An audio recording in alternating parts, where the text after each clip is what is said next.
This is an AVNation special. My name is Tim Albright. I am your host. What we're going to do today is we're going to take a look at ecosystems and partnerships between manufacturers. And that's something that the industry has certainly really honed in on in the last couple of years. With us to talk about that and their ecosystem is Rich Ventura from Sony. Welcome, sir. Oh, thanks for always having us part of these things. Absolutely, sir. Andrew Gilden. Andrew is from Corbett. Welcome, sir. Thank you. Tom Pinella. Tom is from AppSpace. Welcome, sir. Yeah, thanks for having me. And a gentleman I have known for a very long time. I'm not going to call him an old friend because neither one of us are old. Bob from Crestron. Welcome, sir. Pleasure to be here. Thanks. Good to see you. So, Rich, I'm going to start with you. We're going to talk about the Sony ecosystem today and the partnerships that you have. All three of these guys are representative of various partners that Sony has.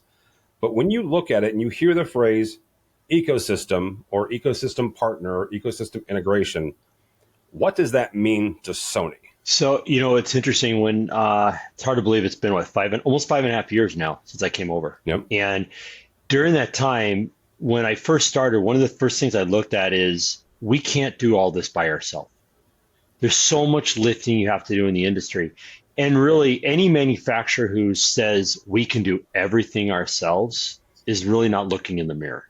Okay. And I don't care if you're a hardware, software, it doesn't matter. And so when we started this conversation, I said, how do we build a Sony army? And an army has many different components to it. We have our people, we have our products, we have our integrators, we have our end users, we have all this stuff.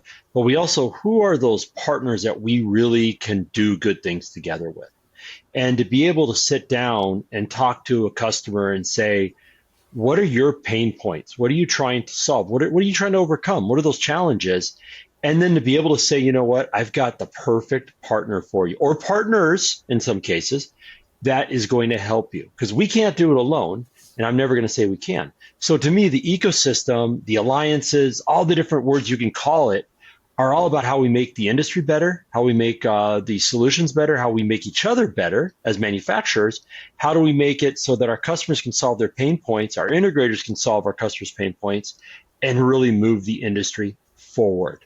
Whether it's an integration, whether it's an alignment, whether it's storytelling together and delivering a solution, but it's really that. It's about moving everything forward and delivering the right solutions, solving the pain points with the right tools instead of just throwing a bunch of stuff against the wall. All right, Bob, same kind of question is one of the things there is the right solution. So when you hear ecosystem, what does that mean to you? So Crestron has an open partner ecosystem, right? We can only be successful by virtue of these partnerships, right? So partnering with Sony is among, if not our most strategic display partner. That's the endpoint. A lot of our solutions are video distribution. Yep. Signage, Teams, UC collaboration. You don't have any of that without a display. So partnering very close with Sony, they do the investment of embedding a lot of the control stack and remote management, which is not an easy lift. That's at the firmware level, so that every display can automatically be recognized and come online and across around the ecosystem. And then it's everything after that, right? So control and management, remote management is just only one piece of that. How we bring in a premium user experience, whether it be through Zoom, Teams, BYOD, digital signage. So these partnerships are instrumental for us to succeed and satisfy our end clients' wants and needs. Andrew? On the Corbett side, when we think about our partner ecosystem, we think about this of how are we solving our customers' business objectives? Do we have the solutions, whether that, again, be we partner with Sony and Crestron, right? Do we have the digital signage player? Do we have the meeting room hardware? Do we, within that, also have the integrations to any other enterprise systems that this customer has that's going to need to drive digital signage? And it's going to need to work. It's going to need to be plug and play, and it's going to need to be dynamic. As those customers, right, as the world as people expect their B2B solutions to be more B2B centric, right? They expect things to just work. We need to make sure that the digital signage that we're providing them and the digital signage that they're utilizing just works. And we need that partner ecosystem to be able to drive that. All right, Tom? Yeah, from AppSpace's perspective, we have always just core to our DNA from the beginning of AppSpace as a company we focused on making sure we were building bridges, not walls. And so, I think Rich made a very good point that there are some organizations out there that their strategy is to be a one-stop shop and try to do everything for an organization and create kind of that walled garden. From the onset, we knew that was a failing proposition, and really people were going to look for best of breed, and they were going to look for things that were best for what their security posture was, their price point, for their specific objectives. And that meant that they were going to have lots of different technologies inside their enterprise or their university or whatever it might be. And so we made a very conscious choice to decide to follow that shift in the market and shift in the industry. And so we partnered with lots of ecosystem partners, but certainly, Crestron we're the first to really go out to Crestron and say, let's work on those scheduling tablets. And then that led to lots of different things that we do with Crestron in particular. And with Sony, of course, we run on their displays. So that way, really, if we didn't do that, no one would be able to use our platform at all. So it's actually vital to the success of our customers that we're able to run on as many things as possible in their environment. So ecosystem is everything for AppSpace. Literally, without it, we would not survive. Rich, you said something there at the beginning. It says we can't make everything. And I think that's an important point there, because when you look at your ecosystem and your products as you guys evolve, how do you balance the innovation that you're doing inside your own products with what your partners are innovating with, and they're asking for more, or you're asking for more from them? How do you guys balance that give and take? Yeah, I think part of it is the level of transparency and relationships we have with our ecosystem is critical. Okay. I'll use a really easy example, and Bob always likes to crack this joke. I think I was at Sony day 2, and I called Bob and said, we got to make this happen, period. Right? Period. It was like my second day at Sony. We got to make this happen. I've had similar conversations with CEOs at AppSpace and Corbett. How do we make this happen? And, those who know me well know I'm very transparent about my strategy, direction in business and what we want to do, but transparency is everything. I'm a firm believer that the role of a display manufacturer is to show the beautiful pictures, to be able to be controlled by multiple platforms, be able to display platforms, make it easier for software to run on our product. We're hardware manufacturers. We're not software companies, right? Our job shouldn't be to make a CMS. Our job should be to make the tools that make the CMSs work even better. And so part of that is having those frank conversations and transparent conversations with a partner and say, what's our gap? And how can we help bridge the gap? How can you help bridge the gap? And you look at tools like our APIs, and how do we make our APIs even easier for them to communicate to? How do we make it so that our displays can fall into control systems that give you a single pane of glass? How do our displays make it easier? Let's go away from the software for a second. How do our displays make it easier to be installed, right? How do we make it so that an integrator and a customer can have a display up and running in 5 to 7 minutes versus our competition where it could take 30 to 40 minutes? Time's money for everybody, right? Yeah. How do we make it so that our CMS partners can have their applications running seamlessly on our products, get them installed, side-loaded, or through apps, however it's done, quick and fast, but also be cognizant of our software partners might need a more robust media player that our SoC may not, for some reason, support.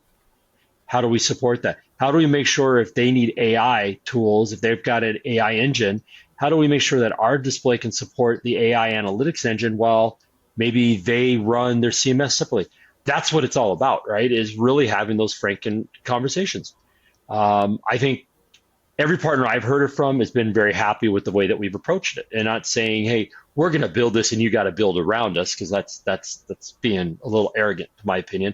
Instead is, what do we need to build together to make it so your platform is extremely strong on our platform? Part of this, what makes this successful is Crestron, we actually learned from our partners, right? We went to Sony when we have a device called Air Media, right? That provides BYOD conferencing, wireless presentation, and digital signage. We asked Sony, help us rank who the digital signage, the top companies are we should be focusing on. We don't do this in a vacuum, right? It was partnering with them that we standardized. And that's why we have Corbett and AppSpace among the two applications that are out of the gate supported on that product. We have our remote management platform, XIO Cloud. We listen to Sony. We have a roadmap. We're going to be introducing some advanced features in that, hopefully midpoint next year. And it was because of listening to Sony and what do we need to provide the end clients? What are they hearing that drives our roadmaps? These are investments in our product strategy that we just can't guess at, right? I will tell you, I'm with Rich's team on a weekly basis.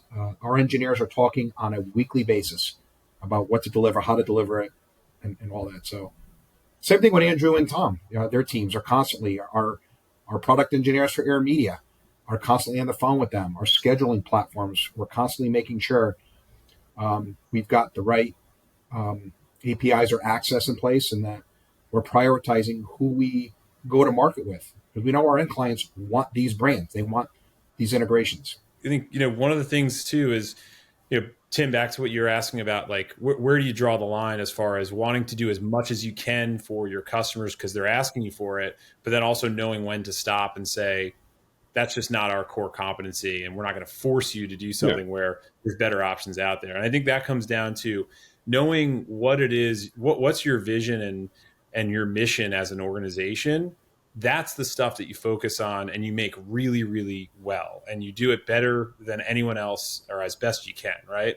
And then the stuff on the margin, you have to understand that's where you go and partner and you don't go out and compete. And then even within your core competency, you've got to bet on yourself and say, listen, we're going to give our customers choice and we're not going to force parts of our platform onto them. So an example of that would be, there's a large financial services company that's leveraging Crestron scheduling tablets with AppSpace, but they're not leveraging our calendaring backend for that because we gave them the choice. We said, if you want to continue with what you have today, we're not going to force you to do that. We'll build a bridge, build an integration versus making you make a really painful decision day one. And so we burn calories to do that for the customer at cost to us. And that's just part of deciding, what are you going to do? Are you going to bet on yourself and give people the choice? And sometimes it may go against you. And that's what being an ecosystem partner, I think, is about, is saying, we're going to build the best product we can, but we're always going to err on the side of giving people flexibility because that's what Sony affords their customers. That's what Crestron affords their customers. And that's what AppSpace and Corbett do. So I think that's an interesting thing that we've learned. And I think that's part of just mirroring yourself off of good partners. And that ultimately benefits end users more than anybody. I think at the end of the day, right, partnership is a two-way street, right? So that transparency is important to that, right? Both Corbett and AppSpace, right, are on the call today, and we both know that we're both working with a lot of those same partners. But I think to Rich's point, right, it's really about the use case the customer is asking for. If they are looking for something that's beyond what the system on chip platform is going to provide, we can work with them, and he sees that, but also he mentioned those APIs. We've been working really closely with the Sony team. We heard from our customers, they wanted to streamline that process of getting their digital signage provisioned on that SoC player quickly. So we work with that team. We work closely with them from a technical perspective to be able to make that API integration and listen to those customers and be able to drive the business outcomes that they're really looking for. And Tim, I want to add one more piece of this whole thing is we also listen. Yeah. And we've evolved our entire portfolio. If you look at where Sony Pro Bravias were at 5.5 years ago when I started and where we are today and what's coming in the very near future, you can tell we listen to our end users, our integrators, our consultants, and all of our partners. Because without them, we'd be operating in a box that I could tell you we'd have a pink display with sparkly, shiny stuff all around it. Wouldn't work, right? We have to listen to the market. VOC, voice of customer at all levels is so critical for what we do. And, I don't use the term partner very lightly.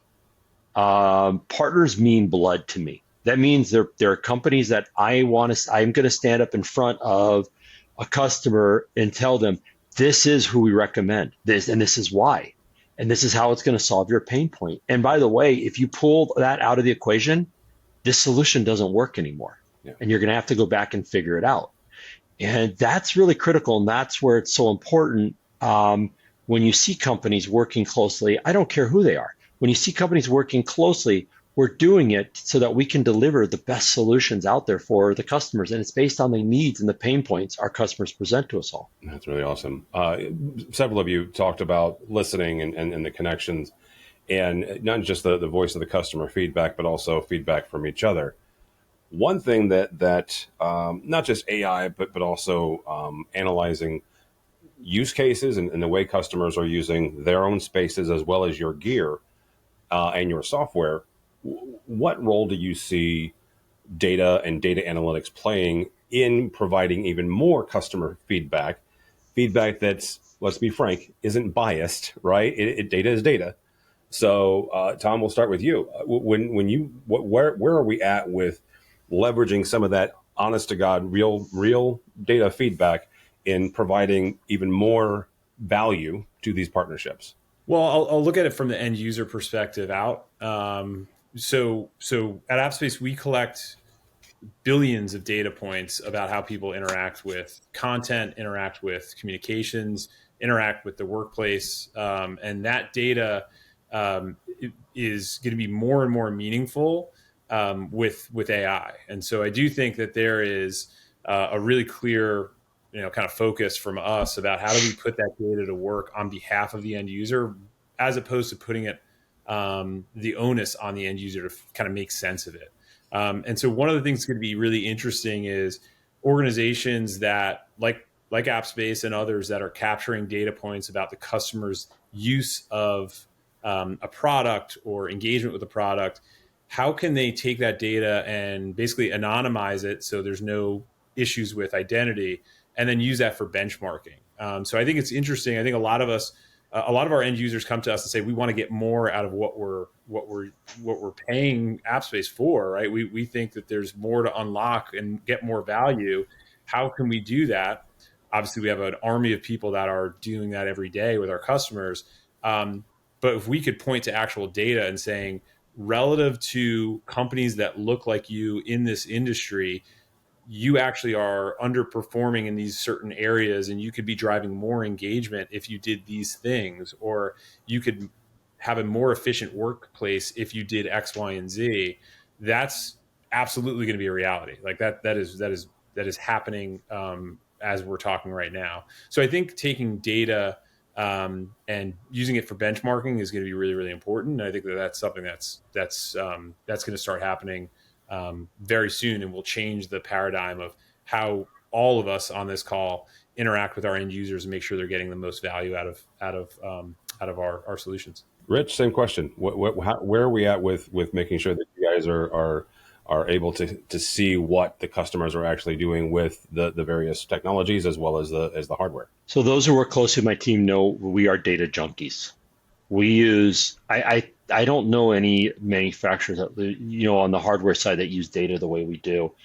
At all times, we need to know, why do buyers buy? Yeah.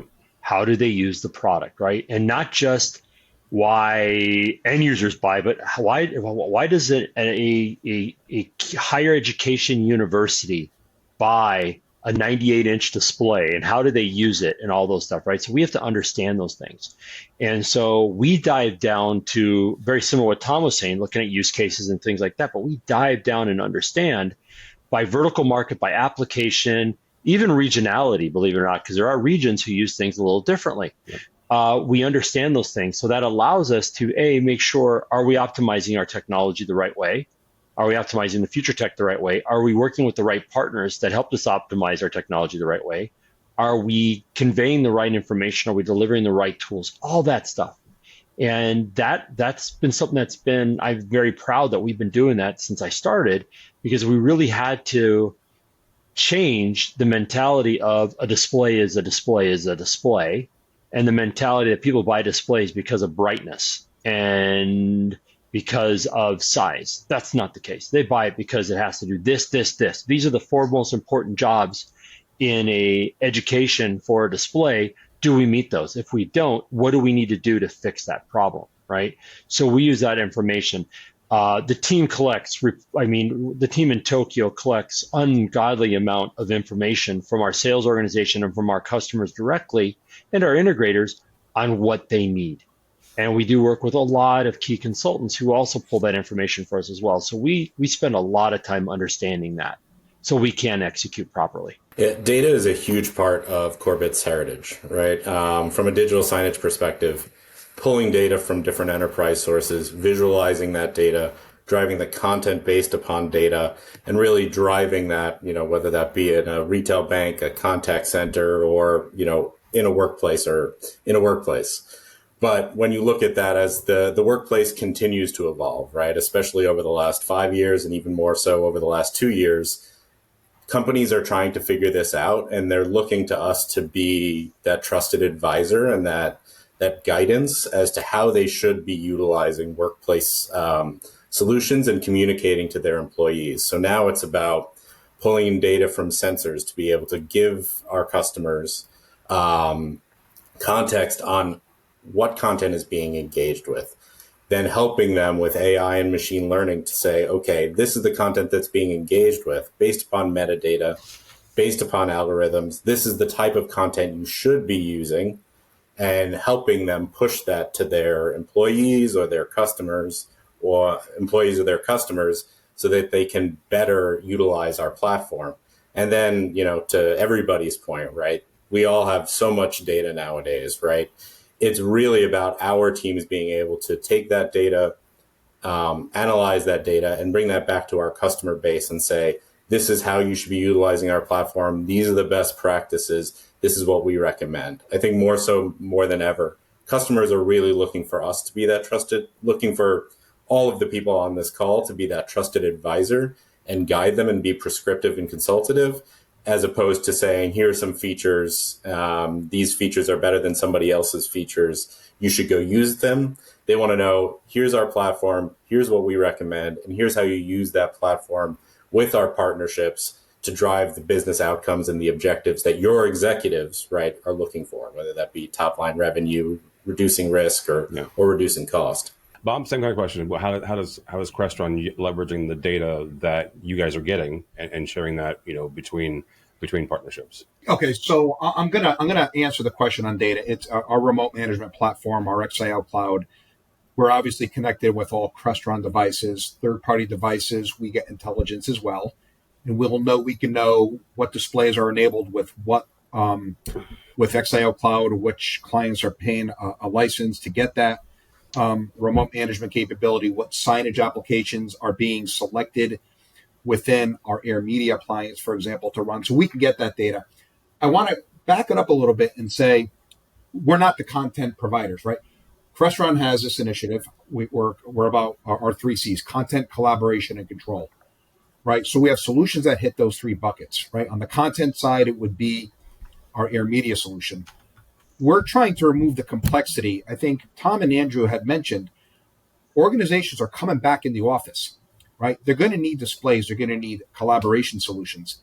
One of the things that Crestron's working very closely right now with Sony, AppSpace, and Corbin on is what I like to call an out-of-the-box turnkey collaboration bundle, right? Take a Sony Pro Bravia, take a Crestron Air Media, and you now have a solution that traditionally you wouldn't throw technology dollars into, say, a huddle space, an open collaboration area in a hallway with a few chairs outside of a meeting room. Put a 55 or 65-inch display there. And guess what? Now you have a non-licensed solution for Teams or Zoom, BYOD, right? Any platform. When that display is blank, run content. AppSpace and Corbin are providing 90 days complimentary digital signage up to 5 endpoints on a Sony Pro Bravia with Crestron Air Media. Anybody who buys Air Media gets to try those signage applications. We know on day 91, the client's going to say, hey, continue my subscription. This works. I didn't have to throw a ton of money. I didn't have to buy a UC solution for this room. And I've enabled collaboration in a space I traditionally wouldn't have thought of putting money into. So once that happens, Crestron can go into our platform and say, okay, How many licenses of Corbett or AppSpace or any other applications being run? And that'll help us understand roadmap directions of what we need to do. But I think we're the vehicle. We want to remove the complexity. And the only way we're going to do that is to do it along with the ones that are on this podcast with us today. Rich, as we wrap up here, and I'll ask the rest of you guys the same question but from Sony's perspective, what does success look like? What does success look like as far as this ecosystem partnership goes? Well, I can say the selfish answer, and that is I have 100% market share of all displays. There's nothing wrong with that answer. I mean, that's ultimate success, right? Honestly, I think where success is when you sit down with a customer and you explain the story and what you can do, and they look at you and go, yes, that makes sense. Yes, we need to deploy this, right? To me, that's success. Whether they're buying one screen, they're buying thousands of screens. The fact that we are actually doing what we said we could do, we're listening to the customers, pulling that in, and the customer and the end user can see the value to me. That to me is success because they understand and we're able to convey it. I'd also say to me, success really is every time I walk into a customer building and I see a Sony Bravia display and it's working with our alliance partners. I had last week, I was at one of our customers in Chicago and walked into this brand new setup that they did. And first question I asked was which mount it was, which control system. Went down the list of about 4 or 5 items. Every single one of them was a Sony partner. And they said they chose them because the fact that they are a Sony partner. That to me is success, right? That the fact that they identified and saw the value in what we're doing, they saw that there's value to their business and their pain points, that's success. I would say that's a pretty good success. Tom, same question is from AppSpace's perspective. What does success look like in this partnership? I think if the partnerships work together, I think of it from 3 lenses. Like what would success be for kind of 3 personas, if you will, right? Our goal and the goal of our partnerships that we create is to aid in this goal of a consumerized workplace experience. Like we are way far behind right now on what consumer tech looks and feels like in today's day and age compared to what it's like working at a really big company when you walk in the office or you're working from home. And so I think consumerizing that experience, we can't do it on our own, right? We need ecosystem partners to help bring that to life, especially the in-office experience. And so I think if we can do that for employees, I think that's success. I think if the administrators, so the folks that are listening to this, hopefully listening to this, are tasked with bringing that to life, can do that really easily because the technology that they invest in works together. So if there is an issue, the troubleshooting is easy, the device management's easy, setting up the software and the experience is easy. That's success for us. And then finally, from a leadership perspective, so if all of that comes together, it's easy, it's cost effective, and now you get really incredible insights about how employees are actually engaging in your workplace, both remote and at home, traveling and in the office. And now you can make better, well-informed decisions about personnel, about your corporate real estate. Now you suddenly have made a real impact on these organizations and on everyday life for these employees. And I think if we do that as ecosystem partners, again, make it cost effective, scalable, and secure, that's success. And I think that's why we look to partners like Sony and Crestron to make that happen. All right, Bob? Yeah, I'm going to say it was funny. Rich started with revenue, right? Revenue is the first thing. But I think this goes to the client, right? Did we satisfy their demand? I think going in and co-selling the solution or co-presenting what it can do, right? I can't speak on behalf of Sony. I'll call somebody from Sony to say, we need to walk into the client together and let's collectively sell why this works, right? Let's bring in Tom's team and Andrew's team, and let's just explain why these things connect the way they do, right? We spend a lot of time behind the scenes making sure that what you're buying, you're not going to have to reprogram it. You're not going to have to troubleshoot it. So I think for us, when I start seeing case studies that show our collective solutions, when I sponsor an event at any of our partners' events and customers come to us and they see and they ask and they're like, this is fantastic. Like that to me is success. I drive that back to our team, and it's why we standardize on these partnerships in our roadmaps and why we invest what we do.